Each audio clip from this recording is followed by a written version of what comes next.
Psiket, obrolan psikologi santai tapi tetap serius. Topik kali ini adalah rumah yang seharusnya aman tapi justru jadi kuburan. Ini berat banget ya, karena ini menyangkut suatu tragedi pembunuhan keluarga ya, tragedi familisida, pembunuhan oleh ayah terhadap istri dan anak-anak. Kalau kita dengar beritanya tegang, ngeri. Tapi banyak yang baca berita ini di awal tegang terus melongo. Karena si ayah membunuh setelah ditegur oleh anime One Piece. Saya pun agak kaget. Berita ini hebat. Antara bingung ini waras atau tidak, atau saya berpikir apakah ini sebuah kebodohan yang hakiki. Saya bingung, terus terang saya bingung, dan saya butuh bantuan seseorang yang sangat paham. Seperti biasa kita akan didampingi oleh psikolog keluarga kita. Silakan Ibu. Iya, terima kasih Pak Ber. Saya jadi ikut bingung juga ini. Ya, dan membuat kaget, shock, kok bisa ini terjadi. Ya, tidak ada angin, tidak ada hujan, hanya karena pengaruh tokoh anime. Ya, ini Luar kan biasa. agak ajaib gitu. Seorang ayah 33 tahun membantai istri dan 2 anaknya dengan alasan karena merasa ditegur oleh anime One Piece. Animenya menegur? Atau tokoh dalam anime yang menegur? Ya karena ini era hebat ini, era delusi. Sudah bukan malaikat lagi, bukan setan, tapi tokoh kartun. Ini kita bikin jurusan baru, psikopatologi anime gitu gimana Ibu? Harus buka cabang nih kita psikologi. Mulai berbahaya ini. Kumpulin semua anime ya. Betul. Ini ngeri sekali ya. Ini pengakuan si ayah. Dia merasa gagal jadi ayah kuat seperti karakter One Piece. Lalu dia merasa animenya menegur untuk melakukan pembunuhan. Ini polisi juga bingung pasti. Ya ini akan tetap ditangani sebagai kasus pembunuhan berencana ya. Tapi kan ini ya cukup banyak nih kisah-kisah salah ngilmu gitu ya. Terus disuruh bunuh orang, makan orang, bahkan ada ceritanya kan. Ini kan ceritanya kan karena di dunia timur lah ya, khususnya di negara kita nih hal-hal yang agak mistik goib ini masih kuat ya. Tapi ini baru dengar saya mistiknya terkait sama tokoh kartun. Dan si ayah juga tidak di bawah pengaruh drug atau obat-obatan. Dia secara pengaruh eksternalnya tidak ada. Berarti ini murni dari gangguan kejiwaannya sendiri. Gangguan kejiwaan ya. Sebutannya apa nih Bu? Ada 2 ya kayaknya. Kalau info dari apa itu polisi itu tadi setelah ditangani itu kemungkinan delusi ya, kemungkinan delusi. Tapi mungkin juga bisa halusinasi ya. Ya, jadi kalau delusi itu memang lebih pada keyakinan yang salah dilakukan pada kenyataan, tetapi kalau halusinasi lebih kepada karena pengaruh panca indera, mungkin penciuman, pendengaran, penglihatan atau apapun. Nah, kalau dari info dari kepolisian tadi menegaskan bahwa kemungkinan dia mendapatkan gangguan mental yaitu delusi. Ya itu bisa masuk nih Pak Ber. Berarti kalau menurut DSM-5 kan delusi itu adalah gejala inti dari skizo ya, di mana termasuk gangguan psikotik ya. Iya. Delusi bercampur religio fantasi. Religio fantasi ya. Tapi entitas di sini kali ini bukan malaikat, bukan iblis atau setan, tapi anime. Masih agak ajaib. Kalau zaman dulu ya kita kalau mau dengar suara-suara fantasi itu harus berdoa kusyuk gitu, mungkin harus dapat bisikan, bangsit gitu kali ya. Atau mungkin buat ritual-ritual sesat gitu biar terhubung sama iblis gitu. Ya kan? Sekarang cukup nonton anime. Didatengin sama tokoh anime. Ini kira-kira ya, ini gangguan kejiwaan seperti ini munculnya kenapa sih? Apakah stres akut atau mungkin kombinasi kerentanan genetik atau ya kurang lebih gimana nih Bu psikologinya? Iya. Saya agak ajaib nih dengernya. Sama Pak, saya juga ajaib. Kalau genetik nggak ada ya pastinya, tapi pengaruh ya. Pengaruh media-media sosial, mungkin pengaruh hal-hal yang terjadi saat ini ya, akhir-akhir ini atau apapun itu, sehingga pengaruh itu begitu kuat melekat dalam pola pikirnya. dan itu yang diilhami, itu yang diyakini, ya pengaruh itu menjadi suatu apa ya, seperti idola begitulah. Bahwa itulah satu-satunya yang hebat, yang luar biasa, yang bisa dia andalkan, yang melindungi dia, yang mengarahkan dia atau apapun itu ya, sesuatu yang positif untuk dia. Nah, lalu dia merasa ada yang salah. Kok aku nggak sesuai ya dengan idolaku ya? Ada yang kurang nih. Itu. Lalu dia merasa seakan-akan ditegur oleh anime tersebut sehingga dia melakukan yang di luar batas dan dia tidak mengetahui atau tidak sadar bahwa itu suatu kriminalitas. Oke, kalau kita lihat dia mungkin juga bukan fans berat One Piece nih. Karena kalau kita lihat jalan cerita, saya beberapa kali mengulang membaca karena chapternya terlalu panjang, lupa ulang lagi ya. One Piece bukan komik atau bukan anime yang ekstrim seperti yang dilakukan. Tapi dia mungkin merubah tokoh ini jadi seperti tokoh ekstrim untuk mendorong dia melakukan suatu dorongan dia. Yeah. Kan nggak mudah ya. Contoh nih, orang stres nih dapat dorongan malaikat atau dapat dorongan iblis gitu, atau dapat suara-suara bunuh keluarga kamu. Kan dia nggak serta-merta bunuh. Yeah. Pasti ada resistansi sebagai manusia yang dia menolak. Yeah. Dimana itu adalah orang yang dia kasihi, satu istrinya, satu anaknya. Tapi sampai bisa lolos gitu. Dan langsung dilakukan. Yeah. Berarti kan figur yang ada di dalam diri dia tentang tokoh anime ini otoritas sekali. Betul. Nah kira-kira secara psikologinya sampai orang memerlukan atau membentuk suatu figur khayalan yang luar biasa kuat mengendalikan pikiran dia. Ini apa yang terjadi di bawah sadar tuh di dalam dirinya? Ya, bisa jadi karena dia punya persepsi yang lain tentang One Piece. Itu karena kan simbolnya atau gambarnya kan bentuk tengkorak itu ya. Itu benderanya. Tapi ceritanya tentang perjalanan ke One Piece itu. Justru itu. Karena kurang informasi yang lengkap, yang jelas, dan orang hanya melihat simbolnya, begitu ya. Jadi dalam persepsi dia itu adalah sesuatu yang bagus ya, walaupun gambarnya seperti itu, mungkin dia akan mencari sesuatu yang di sekitar arti dari simbolisme tersebut, simbolnya itu ya. Atau bisa apalagi dia sebenarnya tadi Pak Ber ya? bilang dia tidak tahu ya, banyak orang sekarang nggak tahu apa sih cerita One Piece itu seperti apa. Tapi karena dengan melihat simbolnya tuh dia sudah meyakini benar, wah ini luar biasa nih. Dan begitu kuatnya masuk bawah sadar dia untuk dia boleh melakukan yang di luar nalar. Oke, berarti ini belum tentu karena dorongan dari simbol itu sendiri, tapi dari tokoh yang dia bentuk di pikirannya sendiri ya. Iya, betul. Nah, ini kan akan sangat baik untuk kita masyarakat untuk nggak mudah berpersepsi ya. Kalau kita lihat di podcast kita sebelumnya ya, pasang udara One Piece tangkepin nggak tahu ceritanya udah main tangkep aja nih. Kadang-kadang agak ajaib ya. Kita sibuk menjudge sesuatu hanya dari cerita sepotong atau kita nggak paham betul. Kan sama nih, sama seperti dulu tuh banyak kisah. Wah ini sesat. Sesatnya di mana juga orang nggak paham kadang. Dikit-dikit asal figur otoritas di tempat yang dia yakini bilang sesat ya itu sesat, tapi nggak menggali informasi. Bahkan untuk kemampuan mencari dan belajar pun nggak berani. Karena otoritasnya udah. Nah ini mungkin sama ya, otoritasnya udah sekuat itu ya. Sekuat tokoh-tokoh nyeleneh yang memberikan instruksi kepada bawahannya itu kali ya. Iya, makanya kita perlu hati-hati ya terhadap anime-anime. Zaman dulu juga ada pesulap yang luar biasa kan di satu negara itu. 3 anak muda yang bisa main sulap, ada sekolah sulapnya dan segala macam. Dan banyak orang juga menjadi terpengaruh karena menurut mereka, apalagi yang masih anak-anak ya, mereka begitu besar, tinggi imajinasinya, jadi mungkin pura-pura menjadi seperti mereka juga menyulap hal-hal yang tidak nyata, tidak real, menjadi sesuatu yang ya abstrak atau apapun itu. Karena semata-mata karena ingin seperti idolanya. Jadi rata-rata anime itu dibuat tuh biasanya karakternya tuh memotivasi.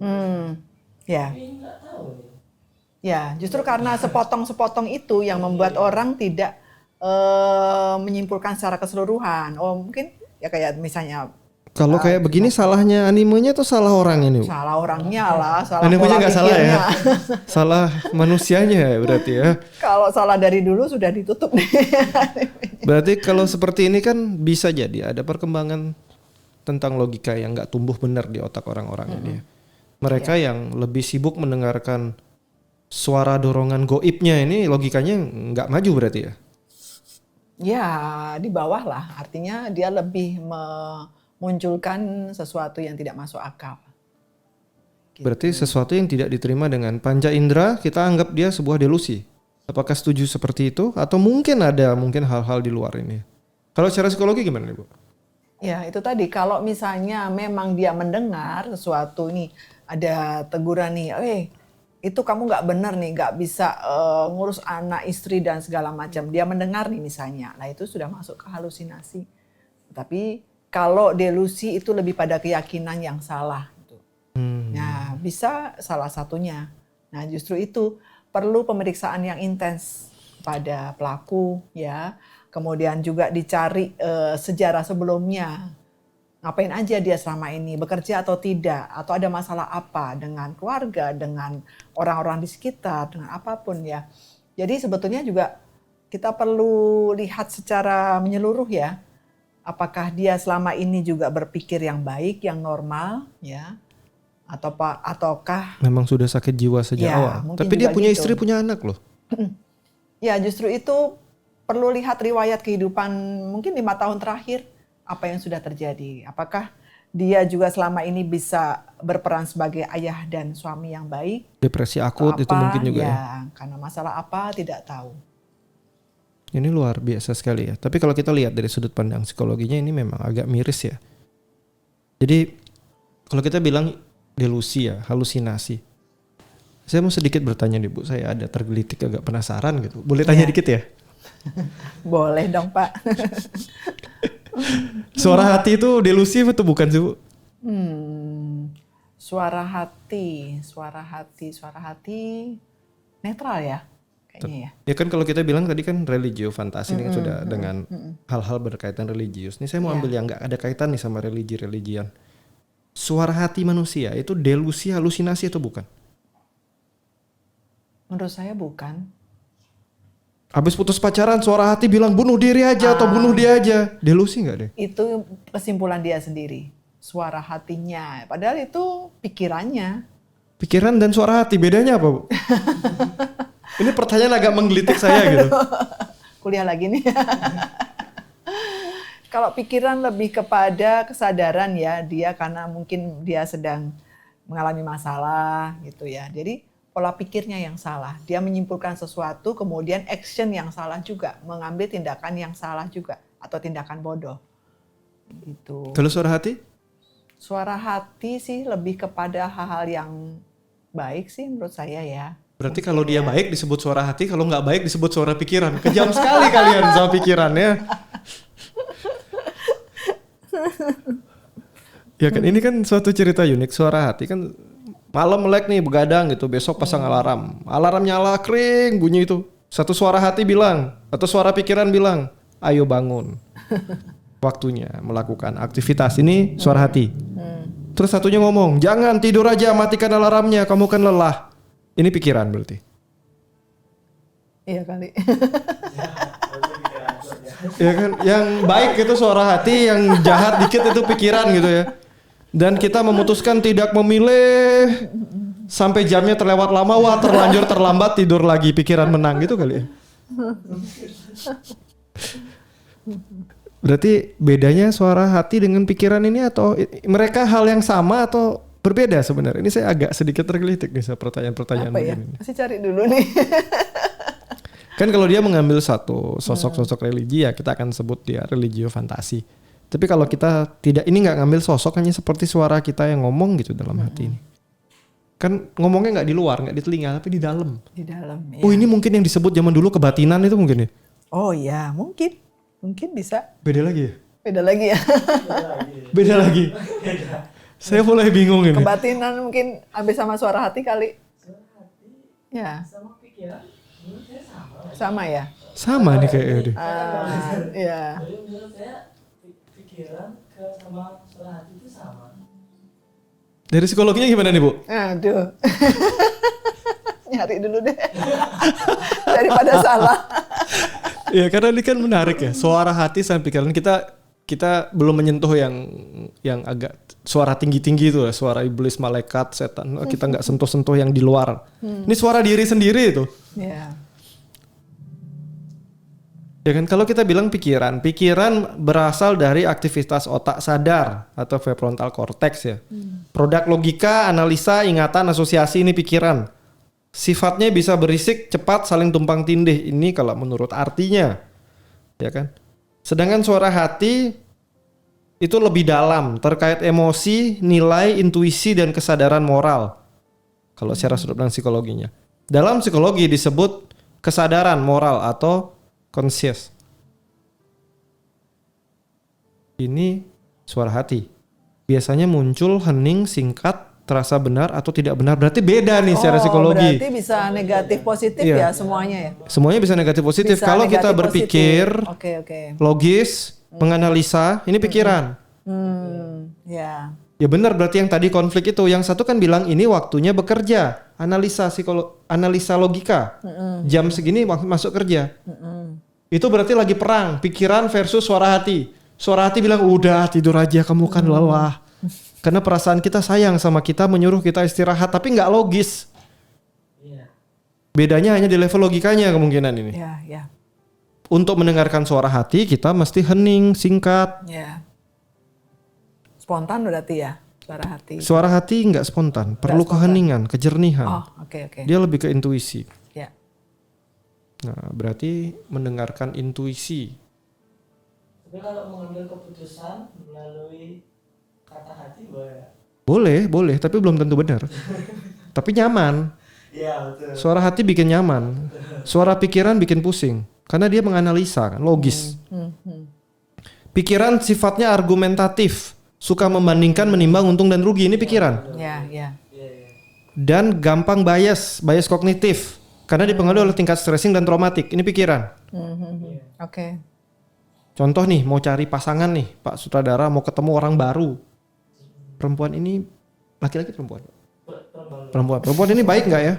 Saya dulu pernah trauma dihianati sama orang yang pakai baju biru. Pas janjian kenalan pertama bajunya biru. Apa dia nggak kayak si yang dulu ya? Nah ini bisa. Ini pikiran yang. Ya. Nah tapi suara hatinya bilang enggak kok. Lihat dong wajahnya, feel-nya, auranya dirasakan. Sepertinya dia sayang nih sama kamu Pak. Tapi konflik terus. Enggak, bajunya biru, salah nih, udah pasti nggak bener nih. Kompleks. Nah ini tergantung kita mau ikutin yang mana. Dua-duanya tujuannya kan baik. Yang pikiran membantu kita menimbang dari sisi logika yang dipengaruhi oleh bias kognitif tadi, traumatik dan sebagainya. Sedangkan suara hati tulus dari apa yang dirasakan yang terdalam. Dirasakan ya. Dorongan-dorongan Pak Saudara untuk cepat berpasangan, tuh suara hati dia udah jadian aja urusan nanti gitu. Nanti kalau nggak cocok ya tinggal diputus aja gitu mungkin. Suara hati. Akhirnya pikiran mendengarkan, betul juga kan bisa putus. Jalan. Ya, kombinasi ya. Ini udah mirip topik Sister Hong kemarin kita bahas dorongan suara hati. Harusnya kita bahasnya ke sini nih. Itu beda lagi ya, itu dorongan biologis. Enggak, itu tapi kita yakini itu kemampuan bertutur kata yang sangat tinggi ya. Iya sama. Ini nih, contoh kasus sederhana. Ditawarin uang besar untuk bohong di proyek. Pikirannya bilang apa? Kalau bohong, saya dapat untung. Bisa ketahuan. Mau. Tapi kalau nggak diambil, rugi. Ini pikiran. Ya, pikiran. Suara hati, ini salah. Moral. Kamu bakal menyesal kalau melakukannya. Moral ya. Yang baiknya berarti ya. Ya.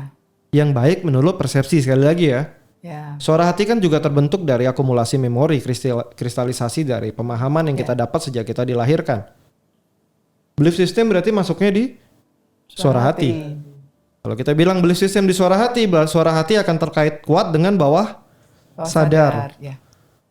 Ya kan? Betul. Sedangkan pikiran terkait dengan alam sadar karena dia logis. Ya. Nah, kita mulai bisa membedakan nih antara suara hati dan pikiran. Nah, kalau kita kembalikan ke kasus kita nih. Ya.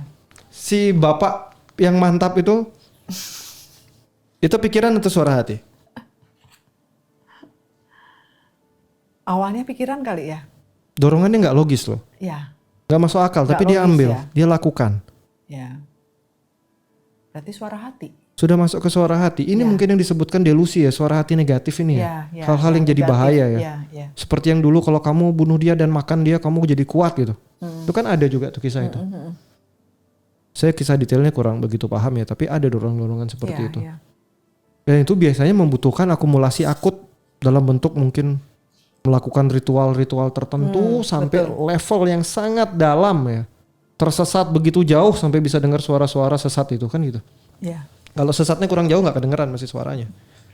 Jadi Dan kalau banyak kasus ya ini ya. banyak. Banyak kasus masih ada juga, masih banyak. Jadi kalau para sahabat di sini mulai mendengarkan suara dorongannya negatif, ya berarti kalian udah tersesatnya mantap itu jauh sekali. Putar balik rugi, Susah ritual pulang. udah habis duit banyak, habis waktu banyak, kehilangan keluarga. Ternyata salah jalan. Karena nggak mau salah jalan ikutin sampai ujungnya penjara biasanya. Hati-hati ya. Suara hati yang positif, mengarahkan ke arah yang baik, mendorong kalian untuk hal-hal positif, ngingetin kalian makan. Kalau ingetin kalian makannya, suaranya adalah sudah jam makan nih, lapar, badannya perlu disayang. Ini pikiran apa suara hati? Pikiran ya. Suara hati kali. Pikiran bilang janganlah diet biar kurus. Oh. Nanti jelek kalau gemuk. Oke, Pikiran-pikiran oke. nakal. Pikiran ya. Suara hati kalian tahu kalian membutuhkan makan. Tapi pikiran kalian melarang kalian makan demi penampilan. Tapi untuk yang sudah over alias cadangannya banyak gitu ya diet ya. Jangan jadikan pembenaran. Genetik saya gemuk. Ini kita bahas di topik yang lain lah nanti. Ini menarik ya. Tapi ini terkait kuat sama suara hati dan pikiran ya. Genetik gemuk ada-ada aja. Alasan pembenarannya bagus. Oke, kita kembali ke topik kita awal ya. Ya. Di sini salah satu tokoh psikologi juga, tokoh pikiran lah sempat menyampaikan ya. Ada ego dan ada super ego. Si Freud bilang ego ini pikiran rasional dan super ego itu suara hati atau moral. Terus kalau kita lihat punyanya Jungian ya. Suara hati sering disebut sebagai intuisi, salah satu fungsi psikis utama, berbeda dari think, feel dan think, intuition dan thinking. Nah ini dibedakan juga, suara hati memang beda berarti dengan pikiran. Di neuroscience modern, pikiran itu adalah aktivitas kognitif otak kiri, analitis dia. Sedangkan suara hati kombinasi dari limbik emosi, insula, good feeling, dan nilai moral yang disimpan dalam memori afektif. Berarti benar terkait dengan bawah sadar. Suatu yang lahir dari kristalisasi pengalaman. Berarti suara hati akan terkait kuat oleh belief system. Karena terkait kuat oleh belief system ini hal yang kita yakini benar. Alias belum tentu benar, sama seperti podcast ini. Ya. Ini kan hanya apa yang kita yakini benar. Kita aja nggak yakin kadang ya. Pak Sutradara lebih nggak yakin. Ingat ya, kebenaran kita nggak kebenaran orang lain ya. Kalau kamu rasa kamu dibesarkan di lingkungan yang super benar dan pasti benar, itu bukan kebenaran. Itu hanya yang kamu yakini dan kamu percaya benar. Ini soalnya banyak terjadi nih Bu. Kadang-kadang saya kan dipanggil keluar dari lingkungan hutan gitu. Mengatasi konflik-konflik di dunia manusia, bukan di perhewanan saja. Di mana dua orang menikah bawa budaya masing-masing. Dua-duanya ngerasa benar karena memang nggak salah. Tapi beda. Dan akhirnya perbedaan ini membuat mereka mengalami yang disebut dengan konflik. Ya. Dan ini yang konflik sudah bukan level pikiran, tapi level suara hati karena belief system. Apalagi beda keyakinan, beda budaya, beda pola pikir. Nah ini menyamakan tidak mudah. Oleh karena itu pernikahan itu bukan mencari perbedaan, tapi menyatukan yang sama, yang beda-beda diterima, nggak usah dirubah. Karena berubah itu adalah pilihannya. Kalau kalian masih sibuk ngerubah pasangan kalian, mendingan cari pasangan yang lain. Karena kalian hanya akan menyakiti pasangan kalian. Kita kembali lagi nih. Tadi kan kisahnya sampai dibunuh. Ditegur sama tokoh One Piece. Ya. Mungkin gak Bu? Ini sebenarnya hanya sebuah bentuk pembelaan diri untuk berbohong saja dan itu semua gak pernah ada. Ya, Kalau sangat kita mungkin. bilang teori Ya. konspirasi gitu ya. Betul. Itu saya sangat mungkin, saya juga berpikir demikian. Jadi dia bisa jadi dia pura-pura Pura-pura mengalami gangguan mental gitu, dan lalu menyebutkan tokoh anime tertentu dan segala macam itu. Walaupun kemungkinan juga karena dia sudah ini berencana, ada sesuatu yang membuat dia terdesak untuk melakukan ini karena rasa ketidaknyamanan atau tidak sesuai dengan keinginan, harapannya dan sebagainya. Jadi Bisa jadi itu karena sudah ada masalah dalam keluarga mereka. Dan jika ini terjadi, tenang. Kepolisian kita juga sudah melengkapi diri Betul. dengan tokoh-tokoh dan ahli-ahli di bidang ini, pasti terbongkar kok, pasti terungkap. Apalagi alasan dia berbeda-beda. Saat di rumah di tempat kejadian sama waktu di mobil perjalanan diwawancara beda. Betul. Ada positif cerita kebohongan, tapi kebohongannya ini yang sekarang nanti akan dicari. Apakah karena memang dia gangguan kejiwaannya atau karena dia memang ngarang cerita? Kan belakangan kalau kita lihat ya, fenomena cerita One Piece ini lagi naik daun nih sejak bendera-bendera itu diturunkan kan. Mungkin aja dia bingung ambil alasan. Karena kalau kita lihat sama nilai-nilai di toko dia nggak masuk juga. Betul. Ya kan? Karena nggak diajarkan, salah dikit bunuh itu nggak dapat. Iya. Jadi bisa jadi dia ngarang cerita nih. Apa ya? Wah itu kebentur nih. Cerita ini aja lah. Terus dia lupa habis cerita. Ceritanya beda lagi makanya. Kan dulu kalau kita baca, zaman saya masih surat kabar ya, belum scrolling gitu ya. Banyak kejadian pembunuhan, perkaosan. Di bagian saat pelaku ditanya, itu selalu ada satu kata yang mirip gitu, kilaf itu. Kalau sekarang mungkin agak ganti, pura-pura gila gitu ya. Kan kalau yang di atas tuh banyak tuh, di atas mana sih nggak tahu juga. Pura-pura sakit itu kan pura-pura gila gitu. Aman kalau udah ngomong gitu ya. Iya. Kalau secara psikologi bisa dibuktikan nggak nih Bu? Dia gila apa nggak gila lewat sebuah alat tes? Sangat bisa. Bisa sangat dibohongi nggak alat tesnya? Nggak bisa. Artinya kan psikotes itu sudah ada standarnya tertentu ya. Artinya kalau dia melakukan kebohongan dan dites juga dia masih bohong, ya itu akan dapat pahalanya. Kalau yang ngetes dibayar gimana Bu? Biar bohong? Biar dia jadi bener sakit jiwa gitu? Yang ngetes dibayar itu yang melakukan kesalahan. Berarti ya, yang pasti dia akan mengingkari sumpahnya dan sebagainya. tapi kan dorongan pikiran, wah untung besar nih, sayang juga nggak diambil.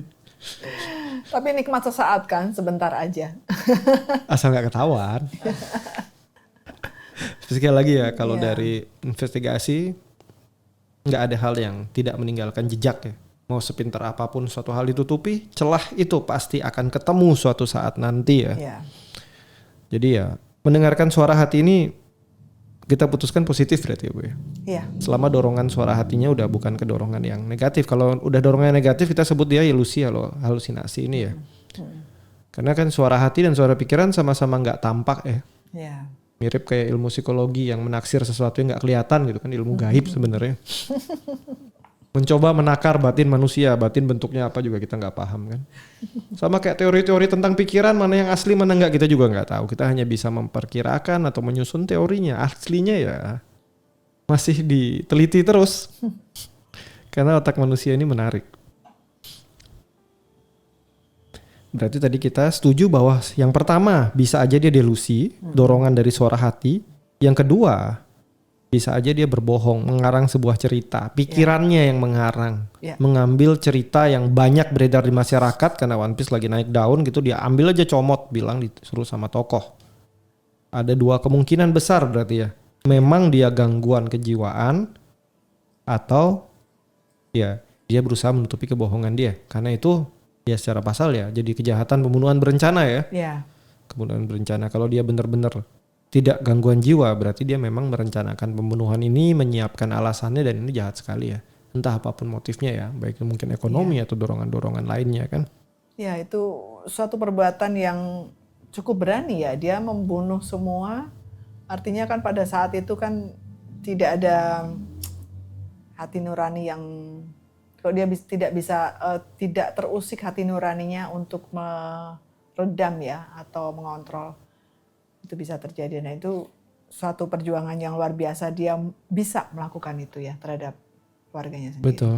Ini sudah cukup berbahaya karena kalau itu memang adalah sebuah suara hati gitu, dorongan ya, kamu gagal jadi ayah, kan dia bisa konsul sama tokoh-tokoh One Piece yang baik untuk dia bisa perbaiki diri. Ya kan, ini kalau kamu fans berat memang ya, dan kamu merasakan One Piece muncul sebagai religiu fantasi, kamu kan ada tokoh baik yang muncul dan mengkonsul kamu di sana. Mungkin dia ngerasa istri sama anaknya itu penjahat mungkin. Kan kalau karakter anime itu kan melawan yang jahat. Berarti istri anaknya penjahatnya nih. Yang menghalangi dia. Nah ini apa ya? Atau mungkin karena dia agak gangguan, istri anaknya stres lihat dia sibuk dengan cerita fantasi dalam pikirannya, ditegur mungkin untuk berfantasi lagi, marah. Wah jahat nih, merusak fantasiku, bunuh. Tapi ini kalau kita teliti lebih jauh gitu ya Bu. Saya mendapati suatu koneksi di mana biasanya saat orang melakukan tindakan ekstrim seperti ini itu ada genetiknya.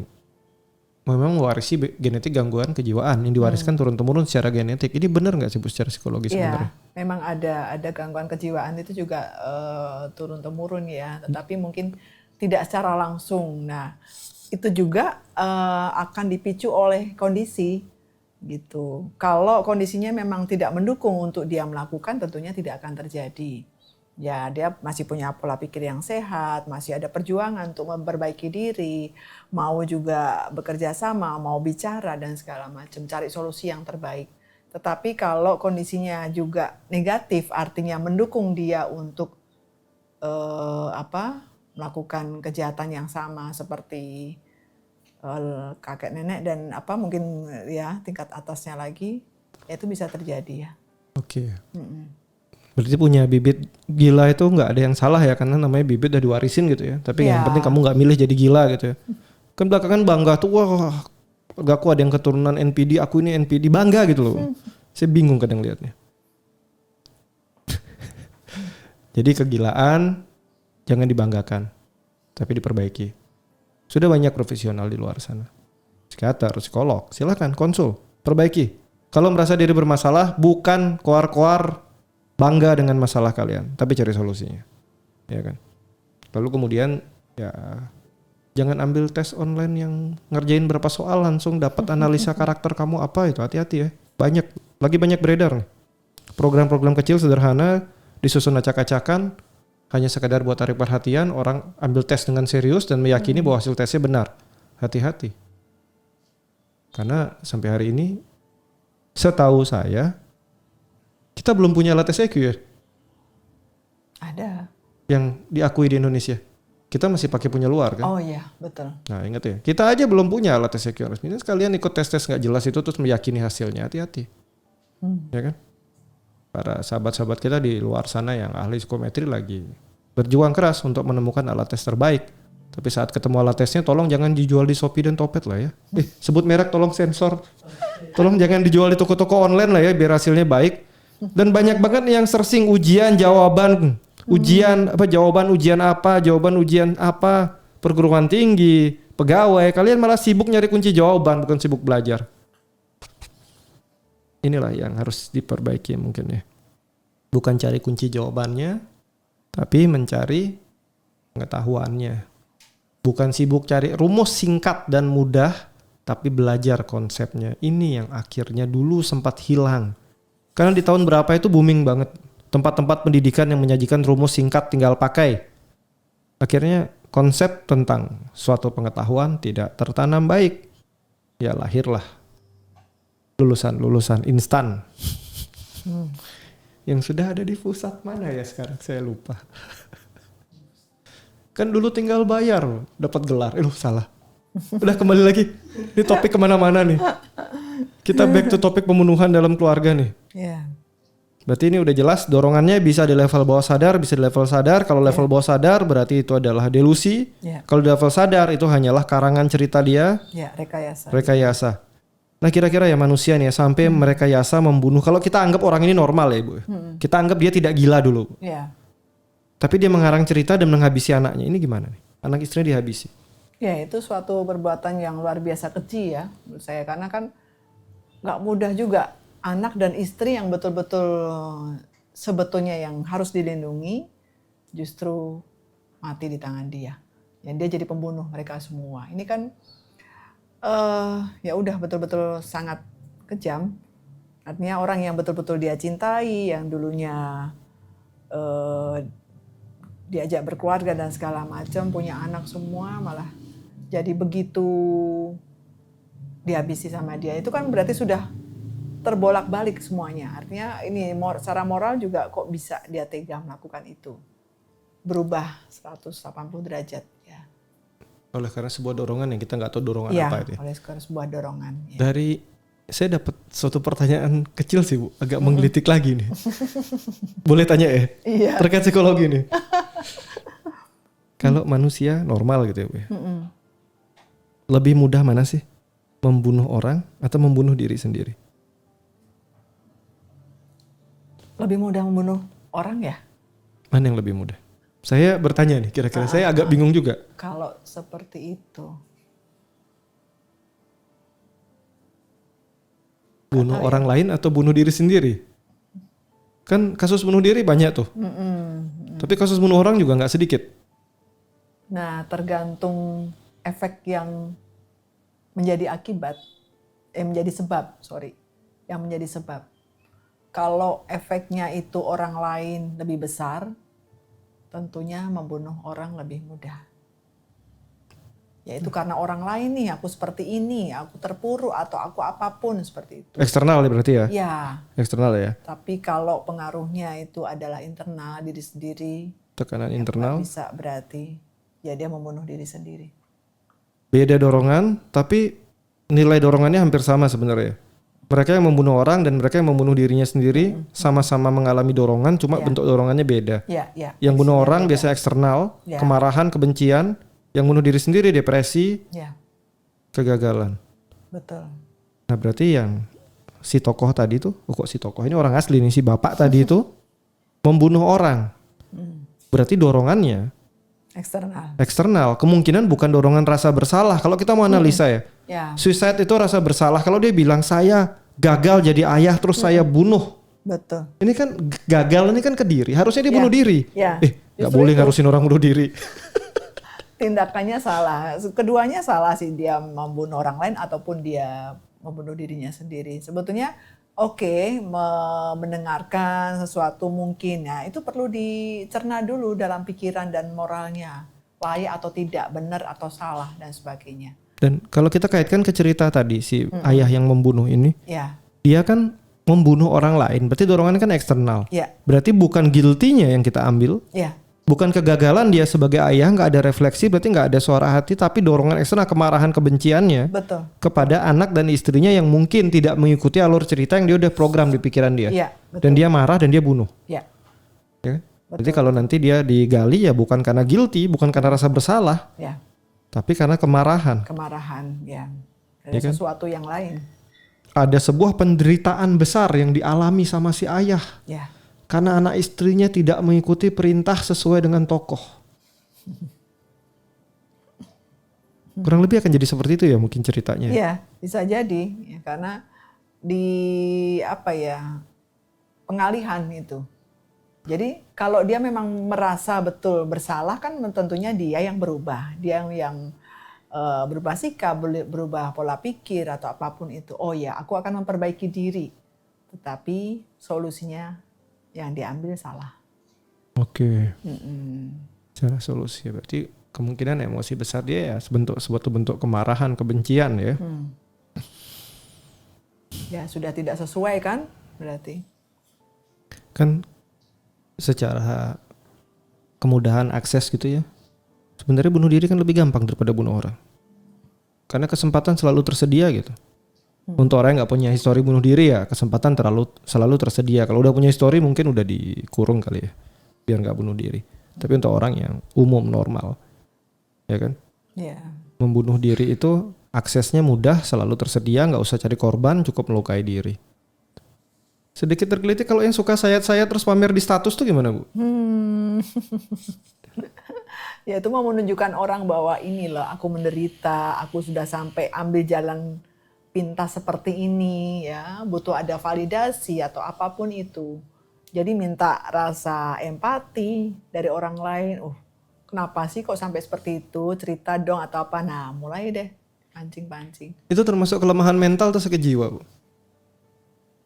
Yang pamer bunuh diri itu nggak bunuh diri, cuma pamer. Ya kelemahan mental kali ya. Kelemahan mental Lebih kan cukup kepada banyak nih mental. yang bangga dengan kata-kata dulu ya, saya depresi, saya sempat loh bunuh diri. Tapi bangga ceritanya gitu. Terus ketemu teman saya juga, wah kayak senasib gitu. Happy banget gitu. Lulusan akademisi gagal bunuh diri gitu. Ini termasuk orang-orang mental lemah ya. Jangan seperti itulah ya. Ya. Apalagi di foto, di posting ya, untuk cari perhatian. Ya tapi lebih bagus sedikit lah daripada kalian cari perhatiannya dengan cara melukai orang lain ya. Tawuran-tawuran. Oke, kita dapat kesimpulan menarik. Bunuh diri lebih kepada dorongan karena perasaan depresi, gak berharga, bersalah, bunuh diri. Tapi kalau kemarahan, bunuhnya ke orang lain. Kalau kita kaitkan dengan kasus kita tadi, kita udah dapat beberapa sudut pandang, di mana yang pertama bisa aja pembunuhan berencana. Yang bekerja pikirannya, Ya. bukan intuisinya, Ya. bukan suara hatinya. Kalau yang bekerja suara hati ya potensinya tadi ya, dia mengalami religio fantasi ya, di mana kebetulan tokoh religionya adalah tokoh One Piece, itu bisa juga. Dan kalau kita ambil yang pertama tadi, ya kan, itu udah jelas lah bahwa dia memang hanya mencari sebuah alasan. Kalau yang kedua lebih kompleks tadi, rasanya marah karena keluarganya, orang terdekat nggak nurutin dia. Kemarahan itu dilampiaskan dalam bentuk kejadian pembunuhan. Dan apapun itu kita ambil sebuah maknanya, pembelajarannya. Saat kalian membaca sesuatu, menonton sesuatu, selalulah ambil makna yang positifnya. Dan jika sudah tahu tontonan atau bacaan itu negatif, berhenti, nggak usah diteruskan, nggak usah penasaran sama hal yang positif-positif aja. Ya kan? Lalu yang sudah mulai mengalami delusi dengar-dengar sesuatu gitu. Kalau dorongannya udah mulai aneh, nggak ada salahnya kalian konsultasikan ke profesional. Ingat, profesional. Psikolog boleh, psikiater boleh, bukan ke paranormal, tolong. Tolong ya, tolong. Nanti malah jadi tersesatnya makin jauh terus. Rugi putar balik, apalagi udah keluar duit banyak.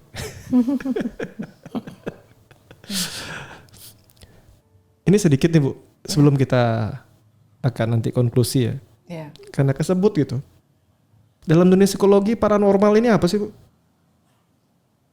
Kalau paranormal ya memang tidak, dia belajar sesuatu tidak berdasarkan pengetahuan ya. Mungkin berdasarkan hal lain yang diyakininya benar. Belief sistemnya ya. Ya. Positif negatif? Positif bagi orang tersebut, tapi belum tentu pas ya dengan orang lain. Ada yang positif, ada yang negatif ya Ada yang berarti. positif, ada yang negatif. Kalau arah dorong, udah berarti paranormal itu udah kayak suara hati versus pikiran ya. Ya, bisa jadi gitu. Kalau udah nggak masuk akal ya nggak usah diturutin gitu kali ya. Ya, ya. Oke, nanti kita akan bahas sih topik-topik menarik. Tapi sebelumnya kita kembali ke topik kita. Ada pesan nggak Bu untuk sahabat-sahabat di luar sana yang ya melihat kondisi tadi atau mungkin terbawa banget sama tontonan mereka? Kan kalau kita bilang One Piece lagi booming, kan banyak tontonan lain nih Bu, kayak drakor-drakor yang akhirnya wah kok kisah cintaku di rumah tangga gak sesuai drakor, cerai ah. Banyak. Untuk menghadapi ini ada tips dan trik nggak biar nggak terbawa makin jauh nanti pasangannya sudah baik-baik aja hubungannya dibuat naik turun emosi pasangannya, kenapa? Demi mengikuti kisah drama. Ya, ya, ya. Itu kan jadi begini, semua itu bisa terjadi karena kita punya keyakinan pada hal tertentu yang mungkin kita anggap benar, ya. Jadi apapun itu, kalau kita mendapatkan sesuatu yang baru, pemahaman dalam bentuk simbol, dalam bentuk kalimat atau dalam bentuk apapun, gambar dan sebagainya, itu sebaiknya kita kontrol lagi. Kita masukkan bawah sadar kita atau di dalam masukkan suara hati kita sesuatu yang bisa menilai itu baik atau tidak secara moral, ya. Apakah itu membawa keuntungan, kebaikan atau kesengsaraan, penderitaan dan sebagainya. Kita perlu saring lagi, filter lagi, ya. Dan itu juga karena itu bisa terjadi juga karena kalau kita punya keyakinan yang kuat juga. Kalau kita secara ya keyakinan, keagamaan kita juga rendah, nah tentunya itu akan lebih cepat masuk mempengaruhi kehidupan kita. Dan akhirnya terjadi seperti yang dialami keluarga ini ya, gitu. Tetap bagaimanapun kita harus bisa mengontrol diri kita karena usia itu juga bisa mempengaruhi. Dan ternyata usianya ini, pelaku usianya kan sudah cukup dewasa ya. Diharapkan dia bisa lebih nyaring lagi emosi-emosi atau hal-hal negatif di luar sana yang akan berdampak negatif juga pada keluarganya. Jadi kita perlu saring lagi sesuatu yang baru dalam bentuk logo atau simbol atau apapun itu, karena belum tentu benar untuk kehidupan keluarga kita. Jangan langsung terpengaruh gitu ya. Oke, terima kasih Bu Pauline. Ingat tadi ya, nonton apa aja boleh. Yang penting ambil makna positifnya dan jangan berusaha untuk membawa sebuah cerita yang indah di film itu karena belum tentu sesuai dengan keadaan kondisi keluarga yang sedang kalian jalani dan alami. Ingat, podcast ini tidak 100% benar. Podcast ini hanya mengajak kita untuk melihat sudut-sudut pandang, teori-teori yang terkait psikologinya ya. Semoga bisa membawa hal pemahaman yang positif untuk para teman-teman yang menonton podcast ini. Sampai jumpa kembali di judul-judul yang berbeda, cerita berbeda tetap dengan saya dan Ibu Pauline. Terima kasih. Bye-bye. Bye-bye.